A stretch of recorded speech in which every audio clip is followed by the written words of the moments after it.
Welcome back. We begin a brand new chapter. As you recall, we concluded Perek Hey last week.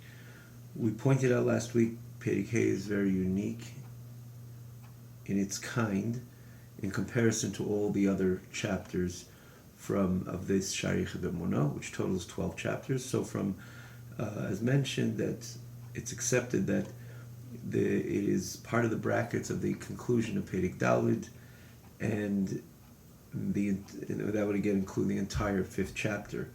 So we explained this last week, and we pointed this out in last week's very class, which is really a click away. And the reason I mentioned this Perek Hey, because when you put it in brackets, even though you can see why the connection of the Perek Hey, even the Perek Daled in the previous messages of the previous chapters, but nonetheless you see the flow from the hardcore Perek Daled into Perek Vov. So it is a bracket, but ultimately it still does contribute to the ultimate broad understanding of this Shem Havaya, Shem Elikim, and then Shata B'Midas Harachmi, which was an important part of the message of Perek Hey. But once we understand the Shem Elikim, Shem Havaya coming from Perek Daled, we could see the direct connection to Perek Vav. Before we begin Perek Vav, like every week we do mention, namely for the newcomers, that you can follow. It's always easy to access the previous classes. For example, this previous class we mentioned, fifth chapter, and then all the previous classes in Sharich B'Emunah, for that matter, the entire Likutei Amarim, which we merited to conclude on the TanyaOnline.com, wherever you're watching this, but the original website is TanyaOnline.com. Even this very class, I always suggested because it's always easy to access the previous classes, and also that it's easy to follow the class itself, as the text is on a separate scroll bar, and as such, as noted, easy to follow. So we begin immediately Perek Vav. We'll begin at this time Perek Vav. V'hine Shem Elikim. This Shem Elikim, which is mentioned time and again in Perek Daled, which introduces this whole phenomenon of Shem Elikim as the Midas HaGvura, which does not allow the Chesed, which is the flow of energy of HaKadosh Baruch Hu, to be manifest in its total state of revelation, which then, as Alter Rebbe mentions clearly, there wouldn't be an Olam. We wouldn't see the world the way it is. We would see the Dvar Hashem, which is Mahava Machayim Mekayim, the word of HaKadosh Baruch Hu, which gives life and existence. That's the only thing we would see. We would never see Elam Hazeh. All Elam is, but we could focus on Elam Hazeh, where we are. Larichas Yomim V'Shanim Tevis, that we wouldn't see matters the way they are. We would see the godly reality.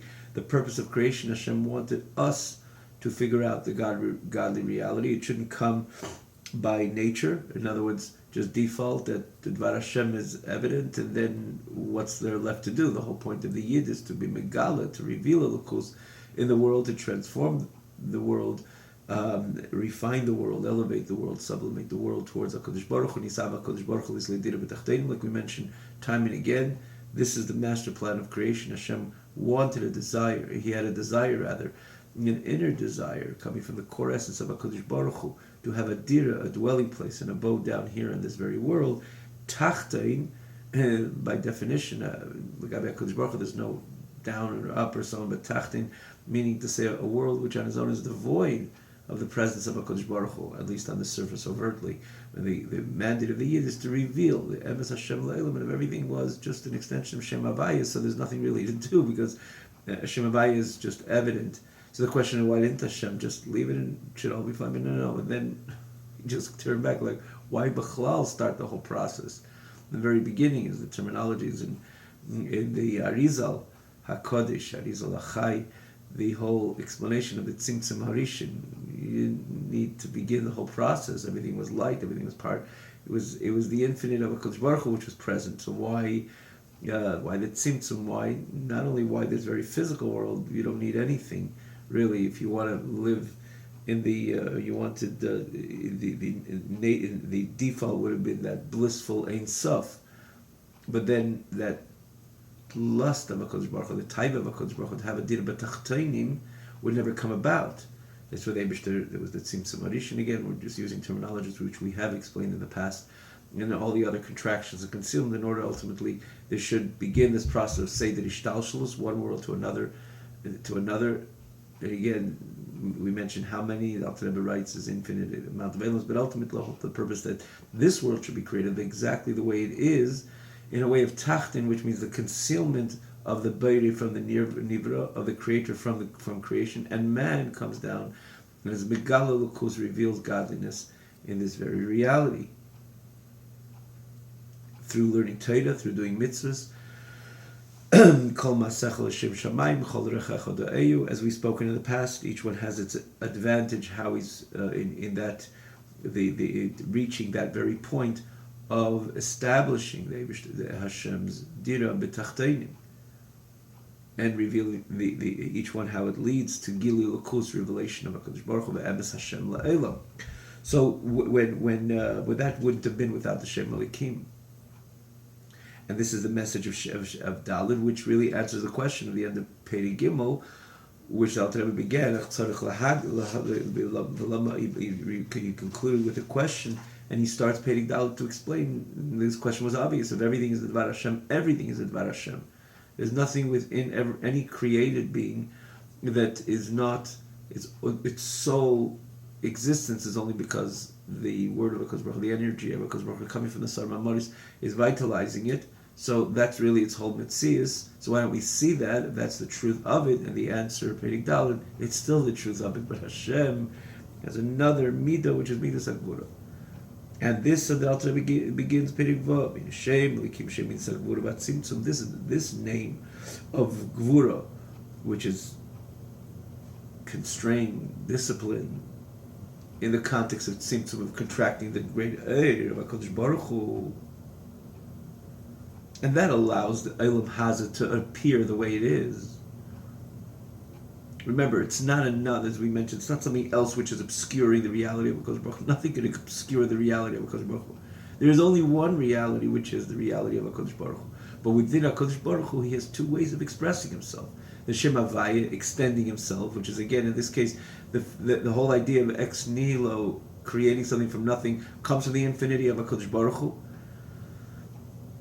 And that's an expression of the infinity of HaKadosh Baruch Hu, but you have an expression of the infinity of HaKadosh Baruch Hu. Everything within this which is created by the infinity of HaKadosh Baruch Hu comes to being by the infinity of HaKadosh Baruch Hu, which carry that message and the sensation of infinity.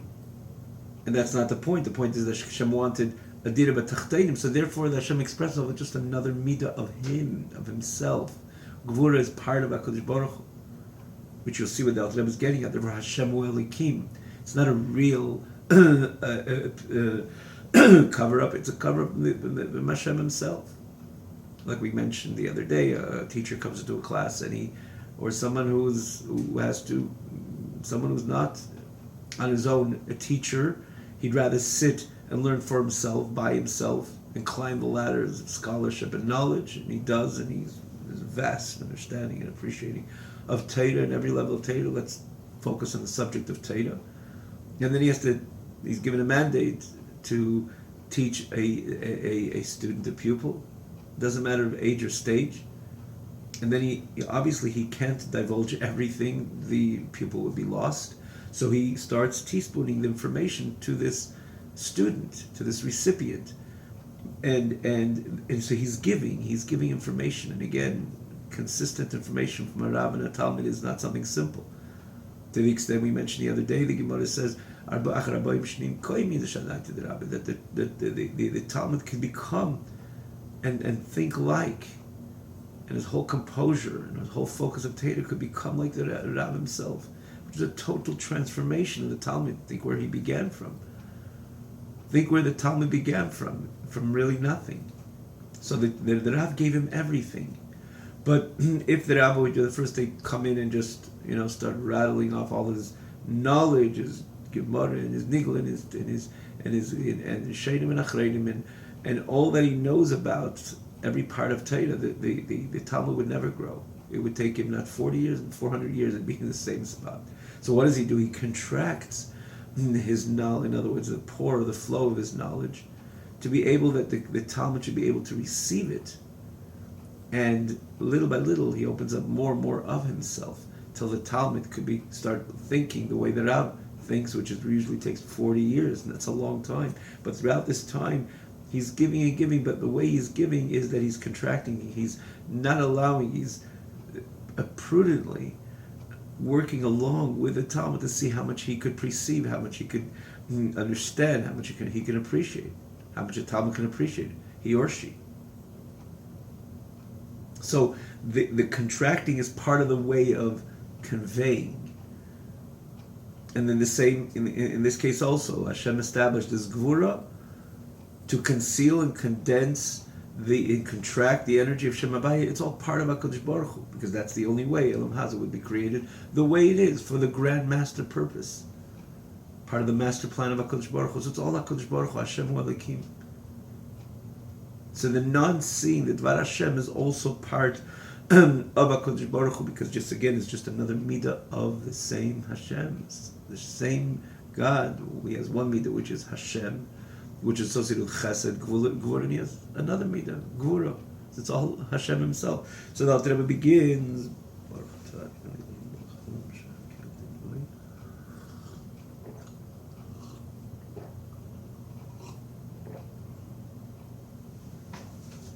So Alter Rebbe begins over here that this Shem Elokim, which is midah, Gvura Tzimtzum, V'lachin Gam Kim Gimatri Hateva. The numerical value of Shem Elokim is the same numerical value of Hateva, which is nature. They're 86. Elikim is 86. One would right away ask, Elikim, 86, don't you have a kuf there? A kuf is already 100, which is obviously not a question. We say Elikim because we don't pronounce the name of HaKadosh Baruch Hu. It's with a hey, and altogether it would be 86. Aleph, Lamed, Hey, Yud, Mem is 86. The numerical value of, again, the Elikim is 86, similar to Hateva. What is nature? Nature is not something which is kind of produced by another force and energy. And Chas v'Shalom, nature is Tivei Shel HaKadosh Baruch Hu.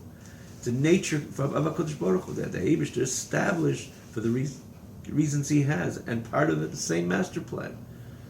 Hashem wanted a dira b'tachtenim, so if everything is just miraculous, the conduct of HaKadosh Baruch Hu is just on a constant basis miraculous.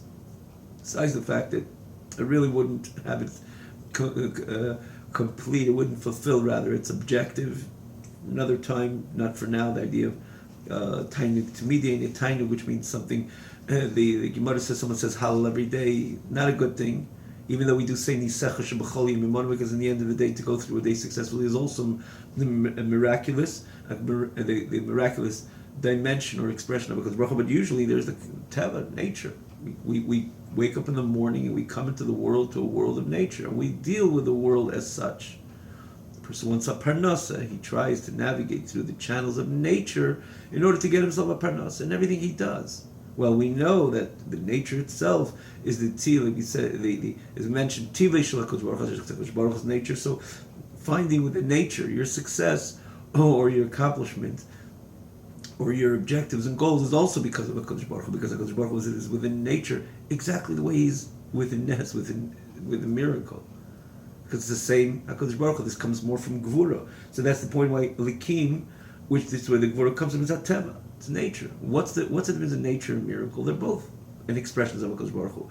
But nature is an extension or expression of HaKadosh Baruch Hu where the godly reality is not apparent.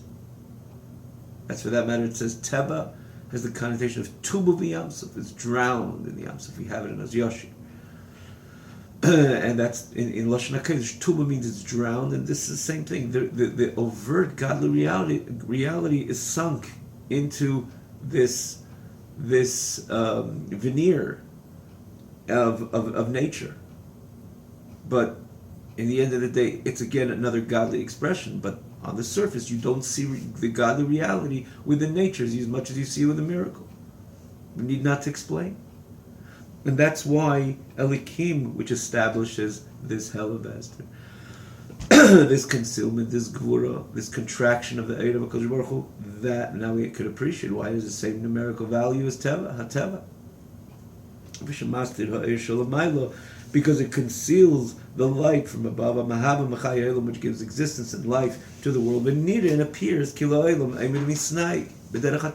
it appears like the world is conducting himself in a natural manner, that the whole standing, the makeup, and the establishment of Elam Haza and the conduct of Elam Haza seems like B'derech HaTeva. It's running in a very natural course. And HaKadosh Baruch Hu wants it to be like that, because He wants us to introduce the Emes Hashem into Elam. And so it shouldn't just be the Shem Havaya, the flow of the apparent and overt Ashpa reality of HaKadosh Baruch Hu, rather.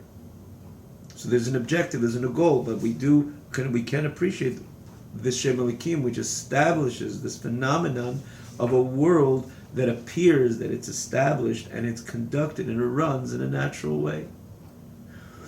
Shem Elikim zeh magim v'natik l'Shem Havaya. This Shem Elikim, this is the cover up, the shield, as we said in the very beginning of Shem Perik Daled, based on the pasuk Shem Hashem Magin Hashem Elikim. The way the Alter Rebbe translates it, and we mentioned originally, there's this simple translation the Alter Rebbe translates this pasuk.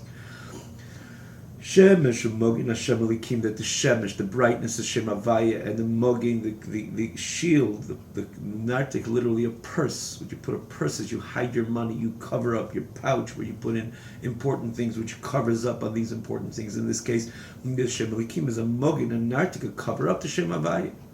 Lahali Mo'er, to conceal the light, v'achayis, and the energy, which comes from Shem Havaya, which comes from the Shem Havaya, and that Shem Havaya is Mahavim Ma'ayin Liyesh, which brings everything in from a state, rather into existence from a state of ayin, from a state of nothingness.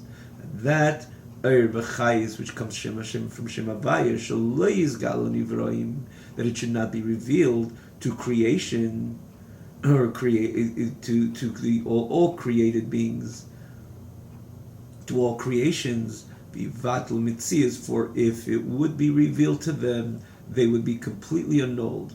How much would they, to what degree would they be annulled? Not just like, oh, I'm feeling the godly reality and everything is Hashem, and conduct myself in a manner of the way Hashem wants me to conduct myself. That's beautiful. We can do that even now, but if there wouldn't be Shem Elikim, he said, Alter Rebbe says, we would completely return to nothingness, to revert to nothingness. Why? Because anything finite can never stand in the face of infinity. So one's going to say, oh, this is already the chesed of Atzilus. You think about the air before the pre, that Tzimtzum, when everything was truly Ein Sof, so nothing could exist. In this case, you're talking about the chesed of Atzilus, which is already established in Eilam. Again, part of these terminologies we explained in the past, but we can appreciate it already. This is already a midah, which is already posted Tzimtzum Harishin.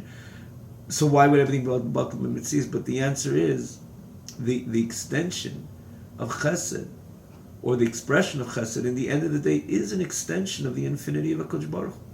As the Alter Rebbe explained, the whole phenomenon of creating in a manner of ex nihilo, yesh miyayin, is just b'chei kabeire, literally translated in the bosom of the Creator, which is only Hashem, because He's infinite, so He could perform in such a manner that it's beyond the human comprehension, it's beyond comprehension, period. How could something come from nothing?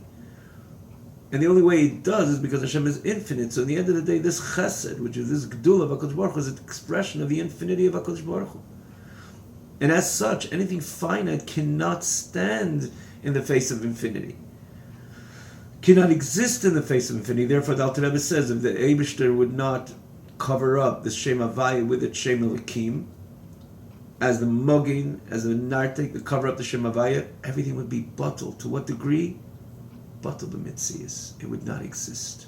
It would be consumed and subsumed into the infinite reality of HaKadosh Baruch Hu. So, therefore, Hashem puts the Gvura. And similarly, just get back to that example. Similar to the master just divulging all his knowledge to the Talmud it's in the context of scholarship, he was just completely lost. He won't be able to maintain his composure. As a serious Talmud which wants to learn, a serious student wants to learn, not even for a moment. He's completely lost, and he won't. And in a way that as we said, like if he's a serious Talmud who's just trying to tap into this knowledge, his whole struggle, his whole composure will be diminished. And again, in the context of him being a Talmud, a recipient, a student of this master. And that's similar, so therefore the master has to condense, has to contract, has to wisely see what the child can understand from this information. And that's the point, teaspoon, and more and more and more, and it takes years till the Talmud becomes a true Talmud, a true student, a true pupil of this master. And even then, in the interim, till he reaches that Koi Ina Shadaita Derabi, there always has to be the Gvura on the level where the Talmud is holding, where the student is holding. And the same thing over here. If HaKadosh Baruch Hu would just open up and express himself with the Shem Havaya, even though that Shem Havaya is Mahava, Machayim, Mekayim, and Elam Hazeh, it gives existence to a physical world, but then the phenomenon of the physical would have been totally different. Meaning to say, the fact that it's an extension ultimately for the infinity of HaKadosh Baruch Hu, so the finite reality, the way we see it now, would never be able to exist. So HaKadosh Baruch Hu condenses that great light with his own Gvura. No one else is coming into the picture, because there is no one else to come to the picture. It's HaKadosh Baruch Hu himself. He introduces this Gvura, and this Gvura would be that sense of, call it discipline, Gvura meaning to say that contraction of the great iron order. The world, the way we see it, should be able to be and then exist and be created in this very fashion. And man could be created, and man could start doing his avodah, and he himself to figure out that in the end of the day, it's just about the HaKadosh Baruch Hu, and this whole gvura is just a midah of HaKadosh Baruch Hu, which the same God which expressed himself Shem Havaya expressed himself with the Shem Elokim, and he figures out and he reaches Hashem Hu Elokim, and he turns on towards HaKadosh Baruch Hu, literally a passionate love and drive to HaKadosh Baruch Hu, because he sees what the emes is, he sees what the truth is. But at this point, it didn't come naturally through avodah, through much toil and pondering and penetration and meditation on the reality of HaKadosh Baruch Hu, caused him on his own V'ahavtas Hashem Elokecha. The famous expression, the word of the Magid, said it, the Alter Rebbe mentioned it as well, that Shema Yisrael Hashem Elokeinu Hashem Echad is our avodah, and V'ahavta is something which comes consequent to that. I'm saying in this context, famous question, how could you command the love? If you love, you don't need to be commanded to love, and if you don't love, you could command from today to tomorrow. If I don't love, you don't love. So the Maggid said, no, the command is Shema Yisrael, ponder, meditate on the reality that Hashem Elokeinu, Hashem Echad, this message, that's the same Shem Havaya, the Elokeinu is just here to allow us to exist, and the world to exist, and we to navigate through this process in order to realize that Hashem is Elokeinu and Hashem Echad. Consequently, V'ahavtas Hashem Elokecha, you'll be driven to HaKadosh Baruch Hu. But now you figured out, you pondered, you meditated on this reality. And obviously a Yid which is ready to meditate on Hashem Echad, he's aligned with Hashem Echad. And aligned with Hashem Echad means with Hashem's mitzvahs. He learns Torah, he does mitzvahs, he's scrupulous with Hashem's mitzvahs, never to go out of line with HaKadosh Baruch Hu, which he himself placed himself in Torah. A mitzvah being his own limbs, meaning to say this is the core essence of HaKadosh Baruch Hu, a Yid which lives with an alignment with HaKadosh Baruch Hu, and he opens up and he ponders at the reality of HaKadosh Baruch Hu. V'ahavta, he could have a true passionate love, like he has love to anything else or anybody else, like the famous Rambam, the 10th Perek of Hilchos Tshuva. So when you put things in perspective, so you realize that like this Gvura Zu, this Gvura, this expression of Gvura of HaKadosh Baruch Hu, strength, discipline, and Tzimtzum Hazeh, and this contraction of HaKadosh Baruch Hu, which is associated with the Gvura, is Gavkin Chesed. In essence, is also kindness. Why? That the world could be created. And what's so good about the world being created? It doesn't seem like such a good thing, but in the end of the day, it's giving the Yid the ability, the merit, to be part of the master plan of the creation, to be part of the inner taiva, to be able to execute the inner taiva of HaKadosh Baruch Hu, the inner lust of HaKadosh Baruch Hu, to have a dir b'tachtenim, a dwelling place in this very physical world, which you can't think about any merit, and that obviously didn't exist pre-tzimtzum, before anything began, because the Adam ayin labedus adamo, there wasn't given the opportunity for man to come in and to be a contributor and to be a shutuf, a partner with HaKadosh Baruch Hu. So in order this world to be created the way it is, the Eibishter needed Gvura. If not, and nothing would be able to exist. Nothing finite can exist in the face of the infinite. So HaKadosh Baruch Hu creates a world. So the fact that the B'Yolim Bonabay, it's also chesed. It's part of a chesed of HaKadosh Baruch Hu, which chesed again is associated with Shem Havaya.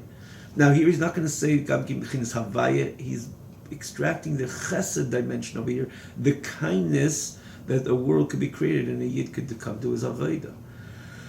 This is the gvura which is included in chesed. That within the gvura you see the chesed. Similar, let's get right back to the mashal.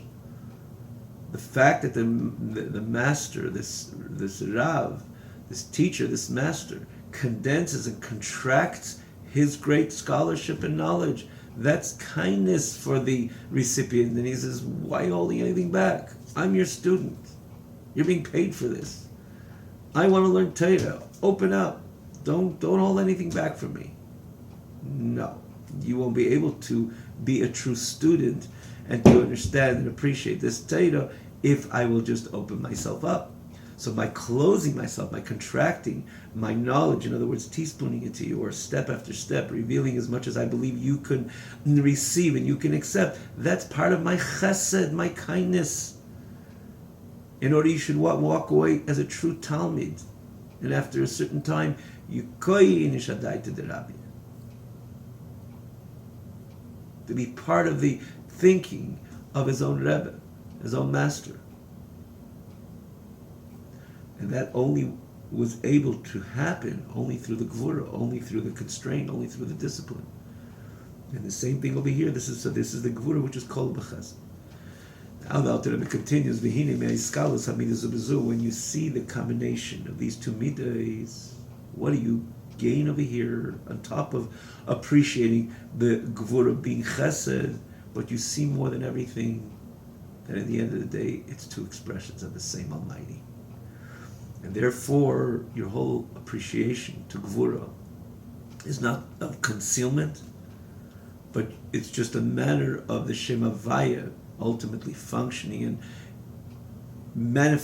giving Shem Havaya the ability to manifest in exactly the way Hashem wanted Shem Havaya to be expressed and to be manifest. And that's what he says. When you see, you can appreciate the combine and the complement of these midas one to each other, nira la'ein, it becomes very apparent to the eye, the iyu v'gamei echad, and Hashem and his kelim and its containers are one. So what is this iyu and what is this gamei?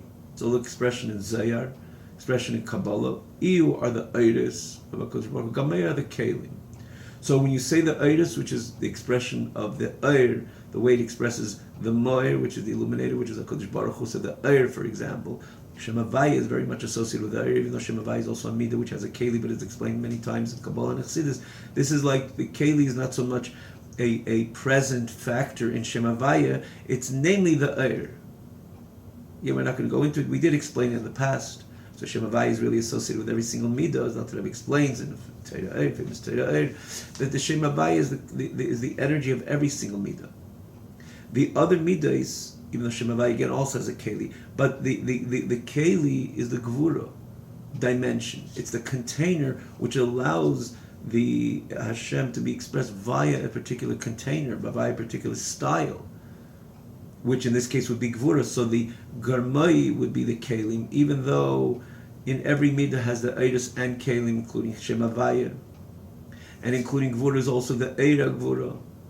But generally, when we want to divide and compartmentalize chesed and gvura, we can appreciate why in Zayir and Kabbalah be used ihu and garmai, which is HaKadosh Baruch Hu, the air, the extension, the expression. Garmai is more the container. And what does the container do? Is allows someone wants to appreciate this air, to be able to appreciate the airs, like the Chama, for example. Just go back to the sun, which is again the beginning of the Perik Dalet. The reason why there's the container over the sun is in order that we should be able to appreciate the sun. That's the idea of the Gvura. And in any, you find it in any the Rabbin Talmud, or even take a cup for example. The cup is the container, because if you don't have a container, it just becomes very messy. Just the pour of any type of drink, as an example, you need a container in order that you should be able to neatly drink that liquid, as an example. The container contains. The container is able to, for us to be able to appreciate what is in, what are the eiris, what is there. The original hashpa through the container gives us the ability to appreciate the hashpa. In this case, the iyu would be very much the chesed, the extension of Hakadosh Baruch Hu. Gamay would be the container. In this case, would be the gvura, which again shields and covers up over the eir, in order the eir should not be manifest as it is. Again, for the reason that elam chesed, the elam yibana, the world should be created the way it is. So with this we can understand that if we can all appreciate the EU is chad with HaKadosh Baruch Hu. This expression is one of the infinity of HaKadosh Baruch Hu. It's a mere extension of the infinity of HaKadosh Baruch Hu. And we can all appreciate why Hashem and the Eir is one. But what about the Kelim, which contain the Eir? Is that really one with HaKadosh Baruch Hu? And the answer is yes, obviously. Because in the end of the day, it's all an expression of the same HaKadosh Baruch Hu. That's why the Alter Rebbe begins. When we understand, when we understand the complement of these midas, how one complements the other, and they're really united, and then they're really they stand with constant synchronicity and synthesis with each other, as each one complements each other, as the Alter Rebbe himself just gave a mashal, that only through the Gvura Elam Yibana, and Elam Yibana is Elam Chesed Yibana. That itself is part of the kindness of HaKadosh Baruch Hu. Similar to the Rav Talmud, like we just said, when he condenses his hashpah, that's part of his kindness. Because without contracting and condensing his hashpah to the Talmud would not appreciate anything. So that's part of the kindness. When we see that one complements the other, coming from the same Eibishter, we understand that Hashem is one with his Eidos, but also Iyu v'gamei, Hashem is rather Eidos. Not only Iyu v'gamei, Hashem with his Eidos, and Hashem with his Kelim. The Iyu v'gamei chad, Hashem, the Eir, and the Keli are essentially one. In this context, a number of times it says the Eibishter is one with his Eidos, is also one with his Kelim, but here it's simple. Iyu v'gamei chad, the Eir and the Keli are essentially one. The Chesed and Gvura are essentially one. And these are the midas of HaKadosh Baruch Hu. Because they're one with HaKadosh Baruch Hu, which again, it also has this idea that everything is part of the oneness of HaKadosh Baruch Hu, just like the Ihu is part of HaKadosh Baruch Hu. So too is the Garmai, which is the Kelim, which is Gvura. And because they're one with Him, and therefore, therefore, even when they come and they stand out as two separate expressions, they're always one, because initially they're part of that oneness of HaKadosh Baruch Hu. They stem from the same Hashem Echad. So even when they establish their own structure, one Chesed, one Gvura, we could also appreciate that ultimately they're also one. And they're combined one from each other. Like Eliyahu says, in when we say Eliyahu, this is Eliyahu Hanavi.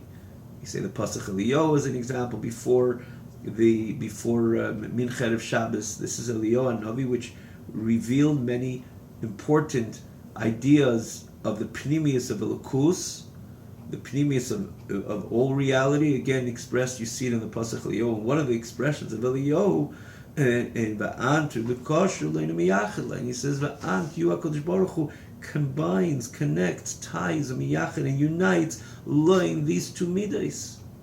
Ubar minoch, and other than yourself, less yichuda billah. There's no other unity in the Supreme. It's all part of the oneness of HaKadosh Baruch Hu. Even though it manifests in two different midas, but in the end, it's all one. It's all part of the of Hashem.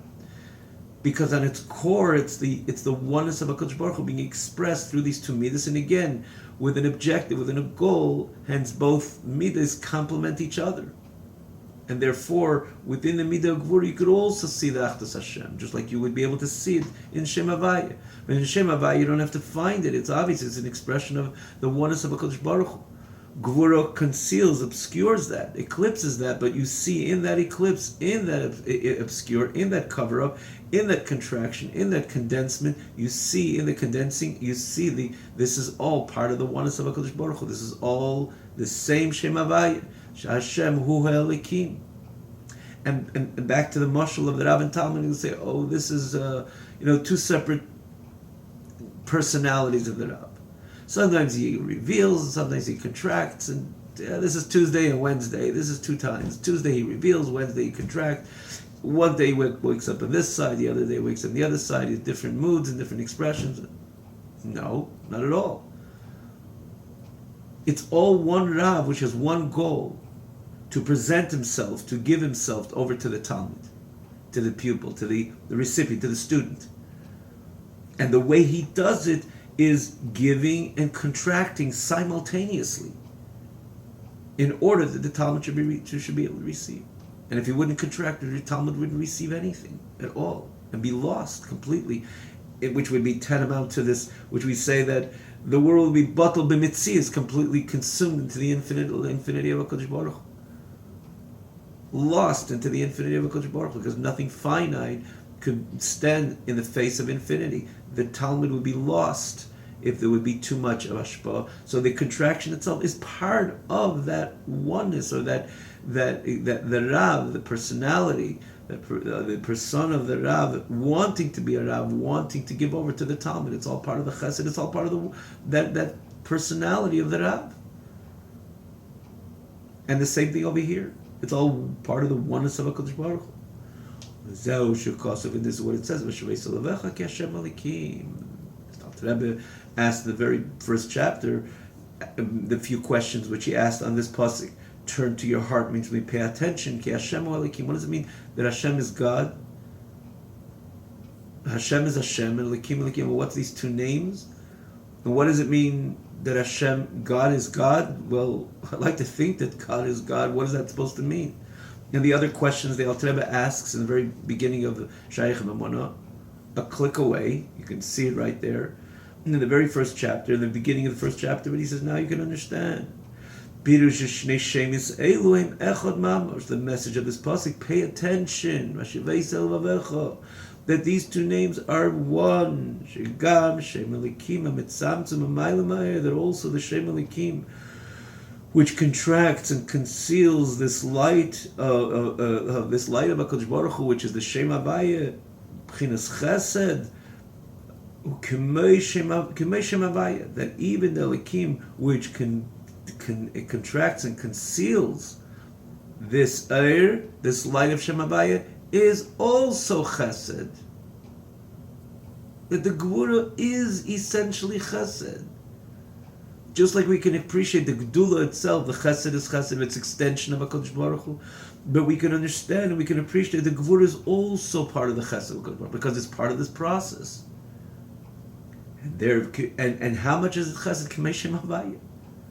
Really? K'mei Shem Havaya, isn't this the Gvura? Yeah, it's the same God, which is expressing himself in different ways for the benefit of implementing and realizing, giving the ability that the master plan of HaKadosh Baruch Hu, of HaKadosh Baruch Hu himself, should be one day executed. And that has to be created through a world. So the Gvura is Chesed of HaKadosh Baruch Hu, because it's part of HaKadosh Baruch Hu. Similar to the example we said, you have two hands. Would one hand spills a cup of milk, would the other hand rebuke this? You did it, and maybe even give it a little bit of maybe a slap, maybe even just a reminding slap. We don't slap, but just the idea of just oh, you did it again. There's no such thing. But this is right, and this is left, and we know right and left. Besides the fact that it represents, similar to Chesed and Gvura, there's certain more energy in the right hand, and we do things in the right, because right represents the Chesed, right represents the Yamin has, the source of Yamin has a very unique and special root within HaKadosh Baruch Hu, as opposed to smile. In the end of the day, the two hands, as it says in Kabbalah, in very Pasach Eliyahu, one represents Chesed, one Gvura. But the same token, no one's going to rebuke or chastise one hand if it does something wrong, and left to the right or right to the left. Why? Because it's one organism. we look at it as Chatchila as one, because essentially it is one with two expressions, the right and the left. And the same thing, and that tells us, so the left hand is just part of the organism of the human being, exactly like the right. And the same thing over here, he says this Gvura is mamash like the Chesed, because it's all part of that oneness of HaKadosh Baruch Hu, expressed in two ways for a very unique purpose. Because Mishum Shemideis of HaKadosh Baruch Hu Misyach Desima B'Yichud Gomer, because these Mideis of HaKadosh Baruch Hu are one with Him. Iu v'chayeichad, iu v'garmeichad. That ultimately the two midas of HaKadosh Baruch Hu, these midas of HaKadosh Baruch Hu, become one with a complete and absolute unity and oneness with HaKadosh Baruch Hu. They are one with HaKadosh Baruch Hu. V'hu shmei echad, HaKadosh Baruch Hu and His names are essentially one, like we say, B'emahu yeh Hashem echad u'shmei echad, which means this is always. We say B'emahu yeh means we will recognize, but with HaKadosh Baruch Hu, Shmei is always one. Midaisa, which are Shmeisav, the Midas, which are the names of HaKadosh Baruch Hu, with HaKadosh Baruch Hu Himself are all one. And just to explain what does it mean Shmeisav and Midaisa, we don't have to explain the similar, or the why Shmeisav, the Alter Rebbe just says it like, matter of fact, Midaisav are Shmeisav. Yeah, sure, because Midaisav are certain expressions of HaKadosh Baruch Hu. Every character is distinct, and every character expresses another part of the human being. When we talk about HaKadosh Baruch Hu, we can appreciate the similarity of the name. A name of a person, especially a title of a person, gives out a certain, this person's a lawyer, as an example. Obviously, you go deeper, there's the actual name, which each person, as it says in Kabbalah, made of a medayik bishma. In Nigla Torah and Pnimis Torah, every person's name, not to take time over here, that's why the names are given Baruch HaKodesh by the parents, because every name is one way or another intrinsically connected with the person whose the name was given, but not even to go that deep. Name, let's say in the context of title, a lawyer, he's a doctor, that gives out a certain character, a certain trait of this person. And the same thing, Midaisav are Shmeisav HaKadosh Baruch Hu, because it's a midah, it's a character which is expressed in a particular style of expression of HaKadosh Baruch Hu. In this case, it's Chesed or Gvura. And we know the Eibishter has the other midas, Tiferet, Netzach, and Yisei Malchus, which they are branches of Chesed and Gvura, is explained in a number of places. So this is the message. Hu Shmei Echad, that the Shmeisav and Midaisav, which are Shmeisav, are one with HaKadosh Baruch Hu. In Kin Memela, consequently, you will understand Sheba Shamayim Ma'am Alaretz Mitachas Einei. Consequently, you'll understand that in heavens above and the world and the land below, there's nothing else than HaKadosh Baruch Hu. Yeah, but there's a land that doesn't seem like it's demonstrating HaKadosh Baruch Hu. Maybe it's different idea. Yeah, it's part of HaKadosh Baruch Hu. No, there's no other creator, but can't be this is part of the infinity of HaKadosh Baruch Hu. Look at the land. It doesn't demonstrate anything. Not only doesn't demonstrate the infinity of HaKadosh Baruch Hu, it doesn't demonstrate on its own pre-avoid of the Yid, that is, of the reality of HaKadosh Baruch Hu. It conceals, especially this world, is a cheshach, a world which is the logo, if you will, of the world on its own pre-avoid. It's about me. This is, nothing precedes me. Denying the reality of HaKadosh Baruch Hu. It's a Elam Hazes, it's a cheshach kafel mechupel, like explained in the Lashon terminology in Zayar. Shem Gavin by Alter Rebbe brings it because, but when you look a little deeper, you realize no, this Shemayim Ma'av is all einayit. It's all part of the same reality of HaKadosh Baruch Hu, the infinity of HaKadosh Baruch Hu. In other words, Shigam Peter Shigam Marza Chumri is this very crass and mundane world. Physical world, the mundane world, Shenidis Yesh Gomer, which seems to be a Yesh Gomer La'en Kail, means to say, what does it appear in the eye of all? As a Yesh, tangible, palpable, meaning to say something which is devoid on its own, on the surface it seems like it's devoid of the reality of God. Ayin v'efes mamish l'gabe HaKadosh Baruch Hu, it's completely nothing in a state of, essentially it's a complete state of nothingness in the face of the Holy One, blessed be He. Because the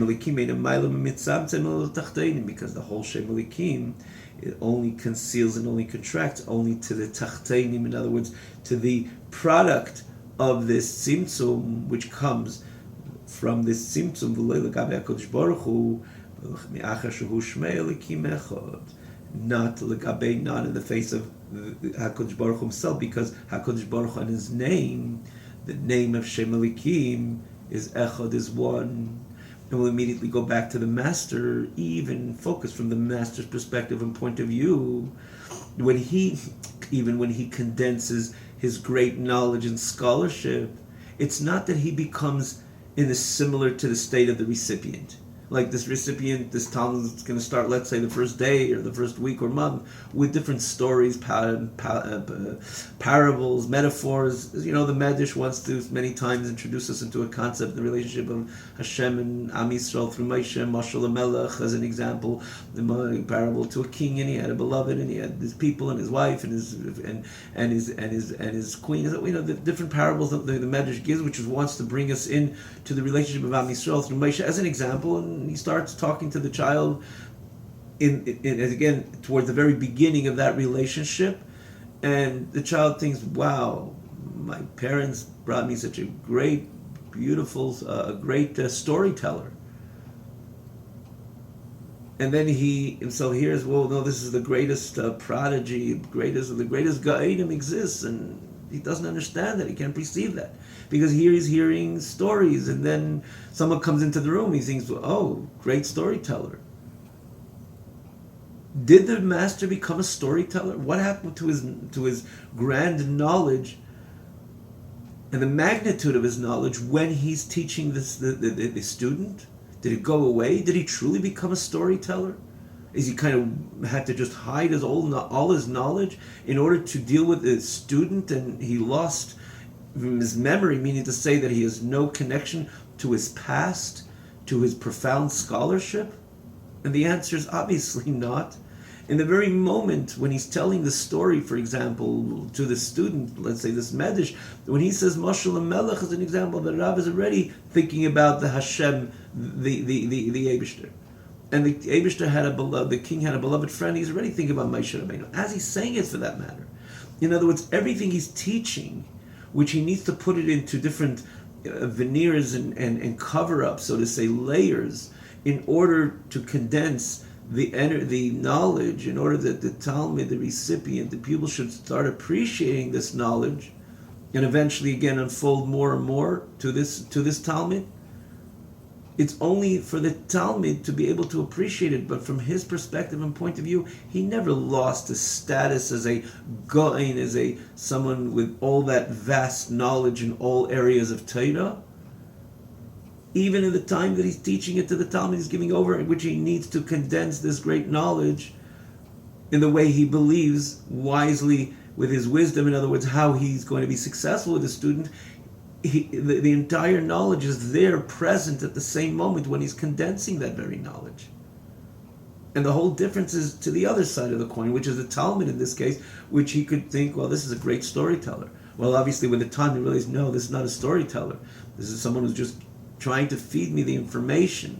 In this case, let's say the relationship of HaKadosh Baruch Hu with Am Yisrael, Moshe's role, and so on, which he's going to pick up maybe a day later, maybe a week later. Start appreciating Hashem, Moshe Rabbeinu, Am Yisrael, the Torah, and so on, and eventually start more and more learning this Torah to the extent that 40 years later, he's on the level, can be on the level of the Rav. But in the very beginning, he can perceive the Rav as a storyteller, or someone walks into the room, doesn't know this great guy as this great guy of who he is. He could perceive him as a storyteller. But no, the Rav never lost his status as a Rav, as an individual with the greatest knowledge of Torah. As he's teaspooning, as he's condensing, as he's contracting this great knowledge in order to give it over to the student, he maintains that same position as this great guy, as this great Rav, this great master. And so too, the whole idea of the Tzimtzum is only to us. We are on the other side of the coin, like we are that student. And it's all established that we should be able to exist, and we should be able to do the Avodah on our own. To look at the world in the onset, to see a world which is devoid of Elokus, in order for us to do our Avodah. Therefore, HaKadosh Baruch Hu does it. First of all, we should be able to exist. And again, if we said if HaKadosh Baruch Hu opened this window, the window of infinity, nothing would be able to exist at all. Everything would be consumed into the infinite. because something finite cannot stand in the face of the infinite. So HaKadosh Baruch Hu condenses His great light, so it appears a world which is associated with Shem Elikim, which doesn't demonstrate the reality and becomes a Oretz HaChumris, in the very crass and mundane world, which seems to be Yesh Gomer. Yeah, that's Legabe us. Well, Legabe HaKadosh Baruch Hu, Hashem Elikim, Hu Shmei Echad. There's no phenomenon of Shem Elikim which is covering up, similar to the master never losing his status of a master for one moment, even as he's giving over to the child, as he establishes himself as the master to the child to eventually help and assist this child to grow in his Torah learning. And similar from the perspective of HaKadosh Baruch Hu, he says, Leila Gabe HaKadosh Baruch Hu, Miyachashu Shmei Elikim Echad. From this perspective of HaKadosh Baruch Hu, him and his name are truly one.